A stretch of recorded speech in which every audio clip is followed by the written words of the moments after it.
Hello guys, Annie എക്സ്പ്ലോഡിന്റെ പുതിയൊരു വീഡിയോയിലോട്ട് എല്ലാവർക്കും സ്വാഗതം. ഗൈസ്, നമ്മൾ ഇന്നത്തെ വീഡിയോ എന്താണെന്ന് വെച്ചാൽ നമ്മുടെ വൺ പീസിലെ സ്ട്രോ ഹാറ്റ് മെമ്പേഴ്സിലെ 6 മെമ്പേഴ്സും ഇപ്പോഴും ഡേൾ ഫ്രൂട്ട് യൂസേഴ്സ് അല്ല എന്നുള്ള കാര്യം നമുക്ക് എല്ലാവർക്കും അറിയാം.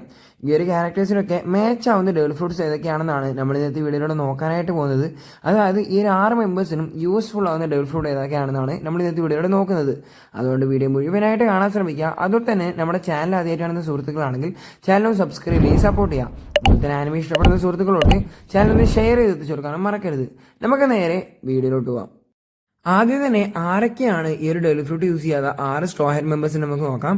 നമ്പർ 1 ആണ് ജിംബെ, നമ്പർ 2 സാഞ്ചി, നമ്പർ 3 ആണ് സോറോ, നമ്പർ 4 നാമി, നമ്പർ 5 ആണ് ഫ്രാങ്കി, നമ്പർ 6 ഉസോപ്പ്. ഈ ഒരു 6 ക്യാരക്ടേഴ്സ് ആണ് ഇപ്പോൾ നമ്മുടെ സ്ട്രോ ഹാറ്റിലെ ഡേൾ ഫ്രൂട്ട് യൂസ് ചെയ്യാത്ത ക്യാരക്ടേഴ്സ് എന്ന് പറയുന്നത്. ആദ്യം തന്നെ നമുക്ക് ജിംബയെ നോക്കാം. ജിംബെ ആണെങ്കിൽ ഒരു ഫിഷ്മാൻ ആയതുകൊണ്ട് നന്നായിട്ട് നീന്താനായിട്ട് അറിയാം. അതുകൊണ്ട് എനിക്ക് തോന്നുന്നത് സുയി നോമി എന്ന് പറയുന്ന ഡേൾ ഫ്രൂട്ട് ആയിരിക്കും നമ്മുടെ ജിംബയ്ക്ക് ഏറ്റവും കൂടുതൽ മാച്ച് ആകുന്നത്. അതായത് സ്വിം ഫ്രൂട്ട്. വൺ പീസിലെ ഒരു പാരമേഷ്യ ടൈപ്പ് ഡേൾ ഫ്രൂട്ട് ആണ് ഈ ഒരു സ്വിം ഫ്രൂട്ട് എന്ന് പറയുന്നത്. അതുപോലെ തന്നെ ഈ ഒരു ഡേൾ ഫ്രൂട്ട് കൺസ്യൂം ചെയ്തിട്ടുള്ളത് നമ്മുടെ ഡെഫ്ലമിംഗോയുടെ കൂടെ ഉണ്ടായിരുന്ന സീനിയർ പിങ്ക് എന്ന് പറയുന്ന ക്യാരക്ടറാണ്. ഈ ഒരു ഡേൾ ഫ്രൂട്ടിന്റെ എബിലിറ്റി എന്ന് പറയുന്നത് കരയിൽ നീന്താനായിട്ട് സാധിക്കും. ജിംബെ ഒരു ഫിഷ്മാൻ ആയതുകൊണ്ടും അതുപോലെ തന്നെ നന്നായിട്ട് നീന്താൻ അറിയുന്നതുകൊണ്ടും എനിക്ക് തോന്നുന്നത് ജിംബയ്ക്ക് ഈ ഒരു ഡേൾ ഫ്രൂട്ട് ആയിരിക്കും ഏറ്റവും കൂടുതൽ മാച്ച് ആവുന്നതാണ്.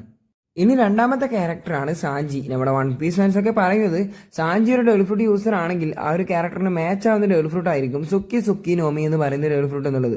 പക്ഷേ എനിക്ക് തോന്നുന്നത് നമ്മുടെ സാഞ്ചി നമ്മുടെ സ്റ്റോയിലെ കുക്ക് ആയതുകൊണ്ട് ഞാൻ മറ്റൊരു ഡേൾ ഫ്രൂട്ട് കൂടി ഇതിൽ ആഡ് ചെയ്തിട്ടുണ്ട്. അതിൽ നിങ്ങൾക്ക് ഏറ്റവും മാച്ച് ആയിട്ട് തോന്നിയ ഡേൾ ഫ്രൂട്ട് ഏതാണെന്നുള്ളത് നിങ്ങൾക്ക് താഴെക്കാലത്തെ കമന്റ് ബോക്സിൽ രേഖപ്പെടുത്താവുന്നതാണ്.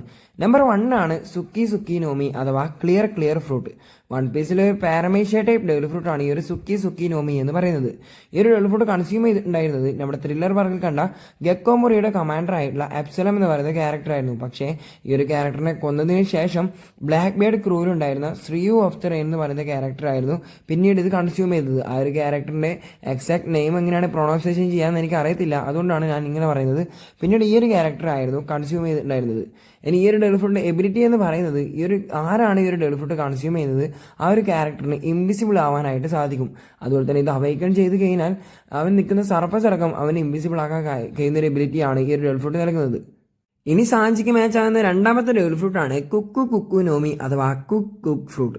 നമ്മുടെ വൺ പീസിലുള്ള ഒരു പാരമേഷ്യ ടൈപ്പ് ഡേൾ ഫ്രൂട്ട് ആണ് ഈ ഒരു കുക്കു നോമി എന്ന് പറയുന്നത്.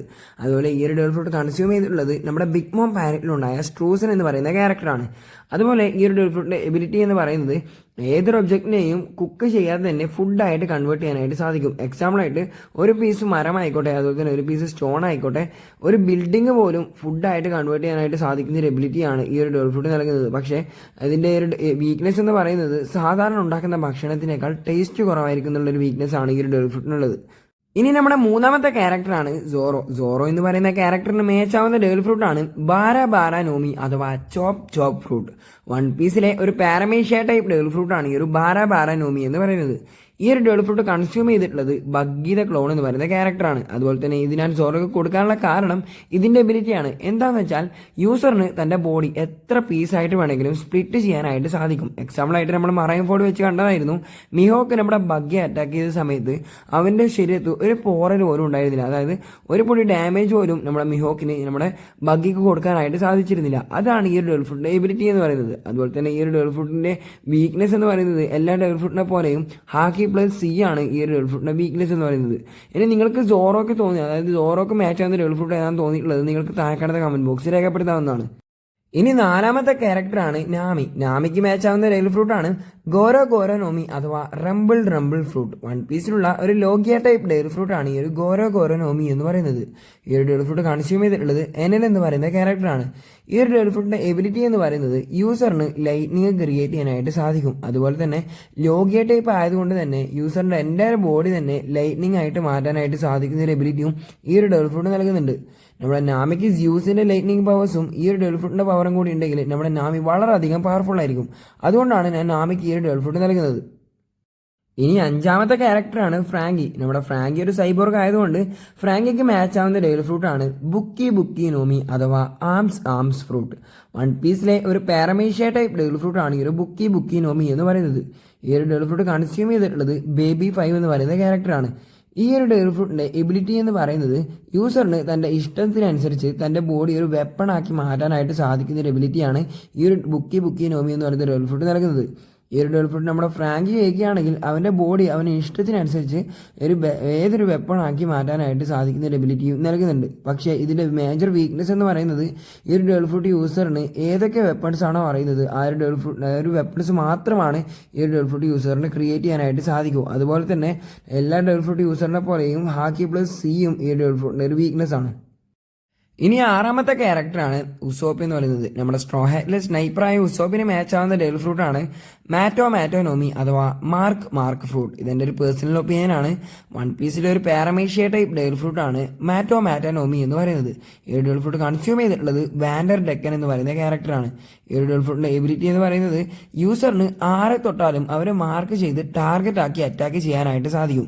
അതായത് ഈ ഒരു ക്യാരക്ടർ നമ്മുടെ ഷിറായോഷിയെ അറ്റാക്ക് ചെയ്തിരുന്നത് ഈ ഒരു പവർ യൂസ് ചെയ്തിട്ടായിരുന്നു എപ്പോഴും ടാർഗറ്റ് ചെയ്ത് അറ്റാക്ക് ചെയ്തുകൊണ്ടിരുന്നത്. നമ്മുടെ ഉസോപ്പിന് ഓപ്പോണൻസിനെ തൊടാനായിട്ട് സാധിച്ചാൽ ഉസോപ്പിന് അവരെ സിമ്പിളായിട്ട് അറ്റാക്ക് ചെയ്യാനായിട്ട് സാധിക്കും.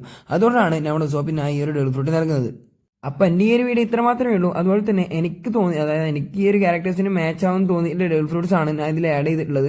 ഇതിൻ്റെ ഒരു പേഴ്സണൽ ഒപ്പീനിയൻ ആയിരുന്നു. നിങ്ങൾക്ക് ഇതിൽ ഏതാണെന്ന് മാച്ച് ആയത്, അതുപോലെ തന്നെ ഇതിൽ എന്തെങ്കിലും തെറ്റുണ്ടെങ്കിൽ നിങ്ങൾക്ക് താഴെ കമൻറ്റ് ബോക്സിൽ രേഖപ്പെടുത്താവുന്നതാണ്. അതുപോലെ തന്നെ എൻ്റെ ഈ ഒരു വീഡിയോ ഇഷ്ടമായിട്ടുണ്ടെങ്കിൽ ലൈക്ക് ചെയ്യുക, അതുപോലെ തന്നെ ചാനൽ ഒന്ന് സബ്സ്ക്രൈബ് ചെയ്ത് സപ്പോർട്ട് ചെയ്യുക. അതുപോലെ തന്നെ ആനിമേ ഇഷ്ടപ്പെടുന്ന സുഹൃത്തുക്കളോട് ചാനൽ ഒന്ന് ഷെയർ ചെയ്ത് എത്തിച്ചു കൊടുക്കാൻ മറക്കരുത്. അപ്പോൾ അടുത്തൊരു വീഡിയോ വരുന്നവരേക്കും എല്ലാവർക്കും ബൈ.